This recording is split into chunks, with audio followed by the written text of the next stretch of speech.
a relic they didn't want anymore. I sat at my desk, staring at my computer screen. My heart was pounding. The email was short but sharp, and it had just been sent to over 300 people in the hospital. After careful consideration of our financial outlook, I've made the difficult decision to eliminate several administrative positions. This includes the role of senior hospital administrator currently held by Marissa Shaw. While we appreciate her 18 years of service, Northwood Memorial needs fresh perspectives to navigate today's healthcare challenges. Gina is stuck in the past, resistant to innovation, and preventing us from implementing necessary changes. My name wasn't Gina, it was Marissa. He didn't even get that right. But the part that hurt the most wasn't the name, it was the message. Elliot Wilson had called me a relic. He'd made it clear I was no longer useful, and now, everyone knew it. My hands shook as I read the email again. I had worked at Northwood Memorial Hospital in Portland, Oregon for 18 years. I had started at the bottom and climbed my way up to become the senior hospital administrator. I had lived through tight budgets, late nights, staff shortages, and leadership changes. I had poured everything into this hospital, but none of that mattered now. There was a soft knock on my office door. Vanessa, my assistant, peeked in. Her face was pale, her eyes wide with shock. Marissa. I just saw the email. This is awful. He can't do this to you. I gave her a sad smile. He can. As chief medical director, he has the authority to restructure the administration. I had suspected something was coming. Wilson had cancelled our last 3 meetings. Since he arrived 6 months ago, he had made big promises and talked a lot about change. He wanted to modernize the hospital, but in reality, he didn't take the time to understand how we worked. He made cuts that looked good on paper but created chaos in practice. Free staff parking was gone. Night shift nurses were stretched thin. People were exhausted and scared. What are you going to do now? Vanessa asked softly. I looked around my office. My degrees were still on the wall. Photos of my nieces and nephews sat on my desk. On the shelves were thick binders labeled safety reports, staffing issues, and policy concerns. Those binders were filled with years of notes, complaints, and problems I had worked hard to fix, or tried to. I'll be okay, I told her, even though I wasn't sure yet. But deep inside, something was shifting. Sometimes being pushed aside gives you room to see things more clearly. I stood up and began packing my personal items. I left the binders behind. I had digital copies of everything.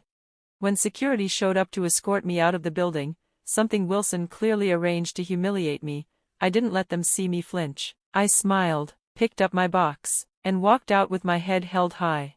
That evening, as I sat in my quiet living room with a glass of wine, I made one phone call. It was to Dorothy Winters, a former hospital board member who had mentored me years ago. She had retired last year, but we had stayed close. He did what? She snapped when I told her about the email. That's defamation, Marissa. Maybe, I said, but I don't want to go after him that way. That's not what this is about. I explained what had been happening over the past 6 months, how Dr. Wilson had cut nursing coverage in the pediatric and oncology units, extended long shifts for surgery teams, and delayed essential equipment maintenance. He had justified it all with buzzwords and charts. He made it sound like progress, but I had seen the consequences firsthand. Stressed nurses, mistakes almost made, corners cut. The board sees the money he's saving, I said. They don't see the danger. Dorothy was quiet for a moment, then she asked, You've kept records, haven't you? I have everything, I said, every complaint, every staffing report, every near miss. I've been documenting it all from the beginning. I've done this for every director we've had. When someone tried to cut too deep, I always had the facts to stop it. What I didn't say out loud was how personal this all was to me. 20 years ago, my mother had been a patient at Northwood. One night, the staff was short-handed and her medication was delayed. She didn't suffer permanent damage, but her recovery was long and painful. That experience had stayed with me. It was why I chose this career. I wanted to make hospitals safer. I wanted to prevent that kind of pain for other families. I gave my whole life to that place, I said quietly. No family of my own. No real breaks. I thought it was worth it. It was, Dorothy said firmly, and you still have the power to make a difference. The question is, what do you want to do now?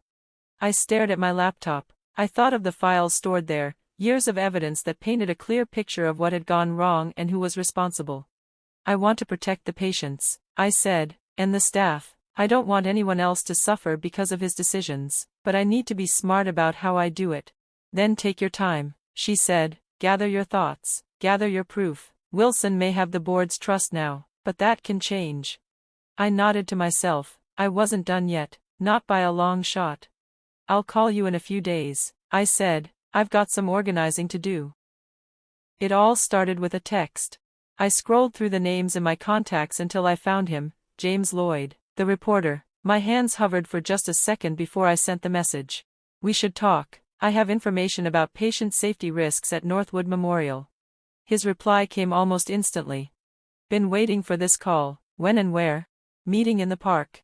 We met at a quiet park on the edge of town, far from Northwood Hospital, far from prying eyes. I wasn't sure what I expected James to look like, but he was younger than I imagined, maybe early 30s, clean cut, sharp eyes behind wire-rimmed glasses. He looked serious, he looked ready.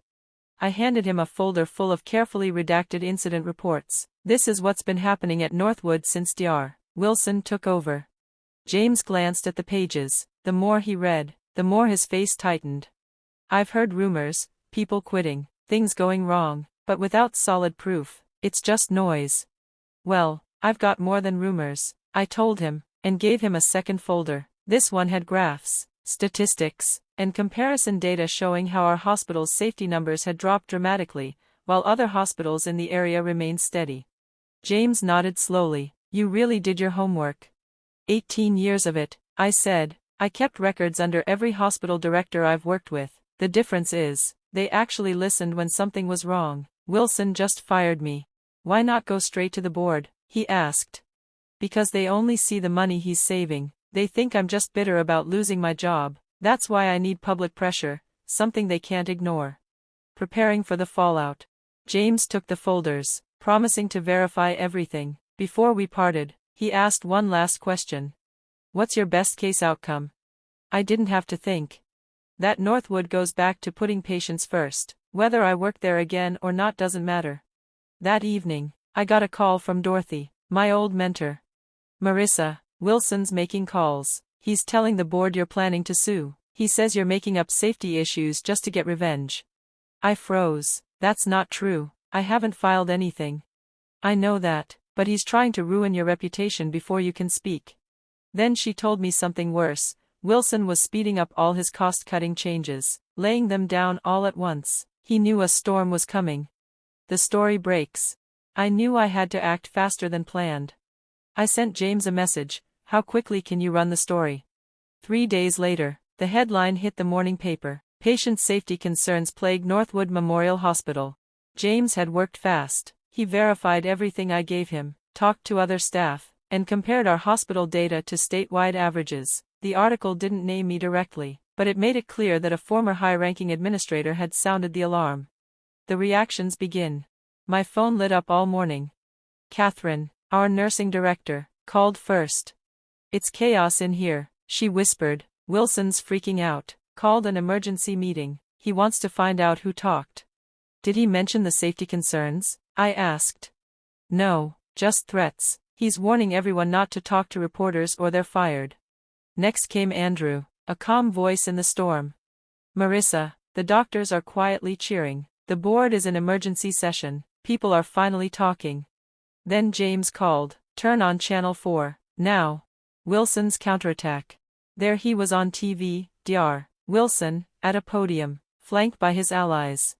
The claims in today's article are false, he said. Our hospital meets the highest standards. These lies come from a former employee with a personal vendetta. He didn't say my name, but it was clear who he meant. He called me bitter, incompetent, and angry at losing my job.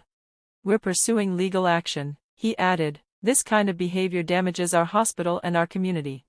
I muted the TV. My stomach turned. He was trying to destroy my reputation. He's scared, James said on the phone, but this is only the beginning. The tides begin to turn. What came next surprised even me.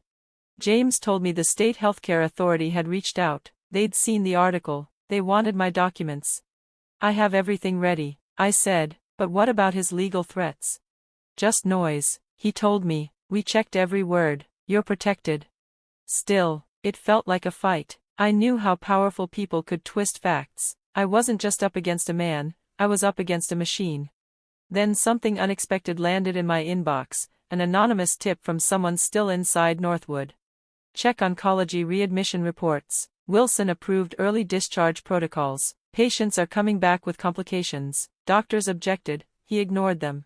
It was a goldmine, the kind of detailed, clear example I needed. I sent it to James right away. A reckoning begins. By that night, news vans lined the hospital entrance. The healthcare workers' union issued a public statement supporting the article. Patient advocacy groups demanded a review of Northwood's safety procedures. What had started as a quiet text message had now exploded into a full public crisis.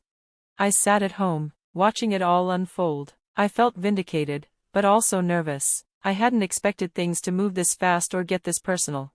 This wasn't just about me anymore, it was about the future of the hospital, and the people who relied on it. And no matter what Wilson said, I knew one thing for sure. The truth was on my side.